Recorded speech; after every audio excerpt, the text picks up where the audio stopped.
kelompok 5 akan membuat video pendek terkait dengan materi keruntuhan VOC.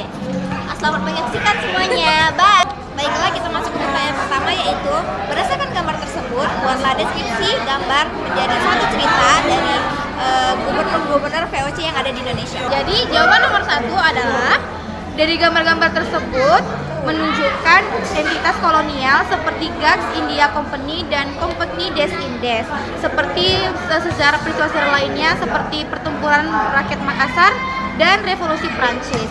Ini dapat dianalisis dalam konteks gubernur-gubernur VOC yang memimpin eksploitasi dan perlawanan rakyat. Misalnya, Gubernur Jenderal Sudirman menghadapi perlawanan di Makassar, sementara kebijakan korupsi dan monopoli VOC di bawah berbagai gubernur jenderal akhirnya menyebabkan keruntuhan VOC. Pertanyaan kedua, yaitu melihat maraknya kasus korupsi yang terjadi di Indonesia yang dilakukan oleh para pejabat daerah maupun anggota dewan, bagaimana analisismu mengenai Indonesia ke depannya yang ditelaah berdasarkan keruntuhan VOC? Jadi jawaban nomor 2 adalah keruntuhan VOC sebagian besar disebabkan oleh praktik korupsi yang merajalela di kalangan pejabatnya. Jika dibandingkan dengan kasus korupsi yang terjadi di Indonesia saat ini menunjukkan bahwa korupsi dapat menghancurkan dan melemahkan sistem negara Indonesia ke depannya.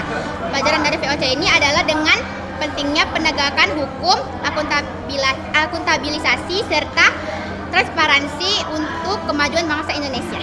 Baiklah, untuk pertanyaan terakhir, yaitu mengapa meletusnya revolusi Prancis berdampak hingga ke Indonesia? Jadi jawaban nomor 3 adalah meletusnya revolusi Prancis pada tahun 1789 berdampak sangat signifikan hingga ke Indonesia. Ide-ide revolusi seperti kesetaraan, kebebasan, dan persaudaraan telah menyebar ke seluruh dunia hingga ke wilayah jajahan. Di Indonesia, ini sangat memicu semangat perlawanan terhadap kolonialisme dan mempengaruhi pergerakan nasionalisme. Selain itu, revolusi Prancis juga menyebabkan perubahan politik di Eropa yang berdampak pada VOC dan pada akhirnya di Indonesia.